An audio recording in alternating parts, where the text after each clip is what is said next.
Hi guys, it's Chris here with selfmadenewbie.com. In this video, I'm going to show you how to make money with NFTs and talk about why NFTs are such a rage right now and why people are making thousands, if not millions of dollars from them. So in short, NFTs stand for non-fungible tokens and often come in the form of these JPEGs that you can see on your screen right now, which are part of collections. So what I'm showing you on your screen now is a very popular NFT collection called Bored Ape Yacht Club, and if you just look at this one over here, the last price it was sold for was 4 ETH, which is roughly $8,000, and now the top bid is 35 ETH, which is roughly, I think it's just over $100,000 that this will sell for. Now, what most people think when they first find out about NFTs is, why can't I just screenshot it? It's just a JPEG. Well, it's not just a JPEG. It's really a piece of art like any other piece of art. If you took a picture of the Mona Lisa, it doesn't mean you could sell it for the same price as you could sell the Mona Lisa. It's all about verification, and NFTs, the way they are on the blockchain, what people are paying for is the verification. They actually have ownership over the original copy, the original image. So if you want to get in on this space and start buying NFTs, start flipping, selling NFTs, there are two ways to really go about it. You can either buy them on OpenSea, which is where I am now. OpenSea is the biggest marketplace for NFTs, or you can mint new NFTs from new NFT projects that are coming out all the time. So the first thing you need is a crypto wallet, and a popular wallet to use is MetaMask. Now, what MetaMask is going to give you is a crypto wallet, which is where you can safely store all of your cryptocurrencies and all of your NFTs. And it's also going to give you what's called a dApps browser. This allows you to, it basically works like a normal browser, like Chrome, but you can connect your wallet to it and make purchases with the money in your wallet. So if you're on a desktop, come through to metamask.io and download that plugin and set everything up. Make sure that you remember the private key or the private phrase that it gives you. Do not share that with anybody. Set it up, login, password, and all of that. If you're on your mobile phone, you can download it from your app stores. Again, it's going to give you a phrase that you should keep safe, and it also includes the dApps browser as well. So when your MetaMask wallet is all set up, you can then use it to purchase cryptocurrency, which you then use to buy NFTs. You are then going to use either your normal browser with MetaMask plugin installed on it, or the dApps browser on your phone, and you should then browse OpenSea and start looking around, checking out the different NFTs, checking out what is popular, and getting a feel for what people really go for. So there are three ways that I kind of browse OpenSea if I'm looking for new projects. The first method is I just go to activity, and this shows you what is currently trading, and you can look at what NFTs are popular, what NFTs are trading, what is hot right now, and you can browse through these, right click, open them up in a new browser, check out the project, see how many are sold, see what the floor price is, and also look them up on Twitter and see if there's an engaging community, and see if they have a Discord that also has an engaging community.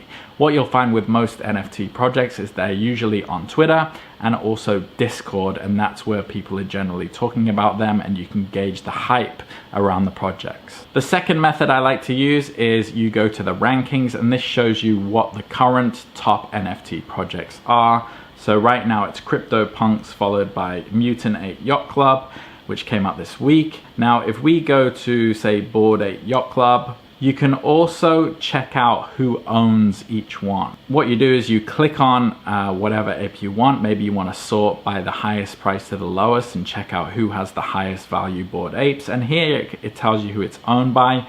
You can click on their profile and also go through and check out what other NFT projects they're looking at. Now, be careful, because a lot of well-known NFT collectors, people will just send them projects, send them garbage, because they know that people are going to use this method. People are going to look into people's profiles. They're going to see what they're buying. And this is how people who are selling trash might kind of subtly and insidiously market their own NFT. So you've got to be careful.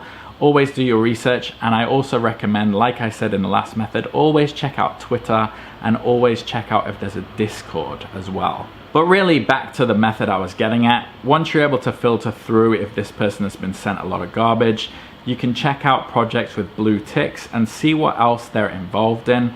Collectors are usually very enthusiastic. They're usually involved with the NFT space pretty deep. So they generally know what's good, what's coming out, and you can actually just kind of copy them, see what they're doing. Some of them buy into, you know, low-cost NFT collections, and you can also, if you check out Twitter and Discord, as I keep reiterating, you can kind of gauge if maybe, you know, they've gotten in on something new, and you can also follow in their lead as well. Maybe even check out their Twitter if you can find it and see if they're not talking about those less expensive projects as well. Here's an example. Here is the Alien Boy this guy has in his collection. And the best offer is 0.03 ETH. Now that's pretty cheap in comparison to the Bored Ape here. So maybe you can check out Aliens as well, see what's going on with this project. I would then, you can see here it's verified, which is a good sign. I would then go to Twitter, check out Alien Boy NFT, look at what their page looks like, and then of course NFT collections, they usually have, as I keep saying, a Discord link on their Twitter, and you can go and check out the engagement on their Discord as well. The final method is you just kind of go for what you like. Do you like art? Do you like music? Do you like virtual worlds? Do you like collectibles? So if we go to just search the marketplace for collectibles, and maybe you don't have a lot of money, you can sort by recently listed, maybe check out new projects, or price low to high and see what's on offer there. And this is how I came across a couple of projects that I bought into. Punk Babies, for example, I just found from doing this. I think the Punk Babies creator had just released them, and he released them for free. And I bought a couple of those, and now Punk Babies are worth about $150, $200. Using this method, you will have to filter through a lot of just, you know, right now we've just got these NFTs here with just dates on them. We've got a shoe. You will have to filter through, you know, a lot of garbage, but you can still find, like I did, you know, hidden gems that people have just released and that look pretty good. You can also filter on the side here. If you don't want it to be too cheap, you can filter by the chain. You can say, okay, I just want it to be Ethereum. You can filter by your price. So maybe if we have $50 to spend, we can apply that. And that might at least cut out some of the garbage that is going for free. This looks pretty interesting here. It has a blue tick. I might check that out. These are pretty popular as well, animetas. I've seen these all over Twitter as well. So to reiterate it one more time, Twitter is a great resource to kind of confirm the validity of some projects. Here as well, Super Bunnies. This is going for 69. And yeah, upping your minimum price is a good way to kind of filter out all the freebie, you know, $1, $2 trash that people are just throwing up here. So you can go to OpenSea and buy NFTs, and there are 3 methods there for getting a feel to how to find good projects. The next way to buy NFTs is by minting them, and minting them is when a project has just released their collection and they're giving them away at kind of the cheapest price that they're ever going to be. And it's a good time to get in, you know, obviously at that price. What you want to do is make a note of a site called rarity.tools, where I am right now, and you can come to here and you can check out new projects coming out. If I click on up and coming or upcoming, you can also browse these projects as well. Now, like I said with OpenSea, a lot of trash is out there, and how I've also said about 600 times right now, most NFT projects do include a Discord and a Twitter, so definitely check those out. Just do a little bit of research into these projects, and if they look good to you, then you can, you know, go through to their site or go through their Twitter, find out when the minting is happening. So they're not all ready to mint. It'll have a date on when they will be available, and you can make a note of those. I would recommend in between the time of searching and the time of them being available, that you spend that time doing your research and making a note, maybe putting a spreadsheet together, give each one a rating, you know, Twitter followers, Discord engagement. Just really get a feel for projects with a lot of promise. Now, when you find something that you like, the Twitter community is healthy, the Discord community is healthy, you love the art, the price is right, and you want to buy it, the next thing you want to do is try and get the rarest item in the collection that you can. So for example, like I said before, I bought some punk babies for free when they came out a few months ago. So let's just use them as an example. So if we just choose a punk baby at random here, let's go with this guy. Now what you can do is you can scroll down on a lot of NFTs and go to properties. And in the properties, it will tell you what they possess, what each NFT possesses, and it will show you a percentage of how many other NFTs in that collection possess the same trait.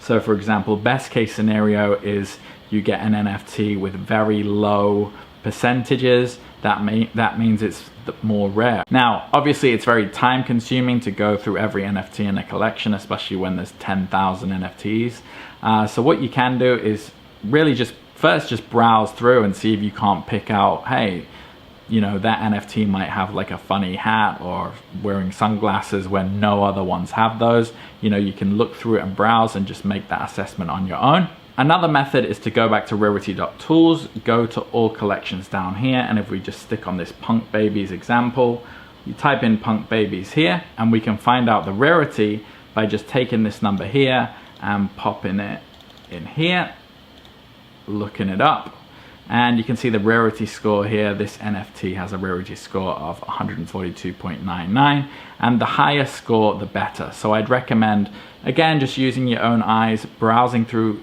whatever NFT collection you're looking at, going into the properties, looking at percentages. It doesn't take that long, maybe taking a couple and putting them into rarity.tools and getting a feel for, you know, what they're gonna cost, what you can get, and really just aiming for the rarest you can get with the money that you want to spend. So that's really just an overview of how to get started with NFTs. I hope that's useful. If you have any questions, do drop them in the comments. If you do want to get started, if you want your handheld a little bit more, there is a product that released this week called Latitude. And these guys have put together a program that's going to help you to get set up in more detail, basically hold your hand through it, and also take you by the hand and show you how to start making your first, perhaps few $100s from NFTs using the NFT marketplace and tools that I just showed you. So if you want your handheld, if you're interested in getting to the NFT space, I would recommend clicking the link in the description, checking out this page and seeing if you might not want to sign up to what they're offering, so you can really get in early, build up that fundamental knowledge and get started with making money very, very early in a niche, in a industry, in a subculture, whatever you want to call it, that is really, really blowing up and making a lot of people rich. Okay, if you do have any further questions, as I said, drop them in the comments. I'll do my best to reply to everyone as quick as I can. If not, take care, and I'll see you on the next video.